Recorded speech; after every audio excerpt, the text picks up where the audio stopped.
பிரகாஷ் நகர் ஏரியாவில் இன்றைக்கி சாமி உட்கார வச்சுருந்தாங்க பாருங்கள். ஆனால் ஃபுல் கிராண்டாக பண்ணிக்கிறாங்க. அங்கே நம்ம உட்கார வச்சுருக்குறாங்க.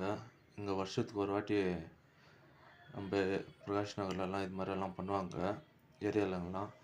ஆனால் எனக்கு தெரிஞ்ச அளவுக்கு இந்த வருஷம் பண்ண மாதிரி வேறு எந்த வருஷமும் பண்ணல. பாருங்கள், 3 சாமி உட்கார வச்சுருக்குறாங்க. டெக்கரேஷன் எல்லாம் ரொம்ப சூப்பராக இருக்குது. அப்படியே பாருங்கள் இது வழியும். ஆனால் இந்த அளவுக்கு இந்த ரோடுங்களெல்லாம் காலியாக இருக்கும். இந்த வருஷம் ஃபுல்லு கடையாக வச்சுட்டுருக்காங்க 2 சைடும். பார்க்குறதுக்கே ரொம்ப சூப்பராக இருக்குது. துணிக்கடை, நம்மளுக்கு வீட்டுக்கு தேவையான பொருளுங்கள்லாம் வச்சுருக்குறாங்க.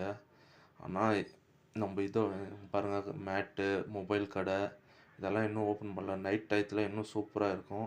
இன்னொரு ஷார்ட் வீடியோவும் வரும், அது பாருங்கள். அது இன்னும் எவ்வளோ சூப்பராக இருக்குன்னுட்டு.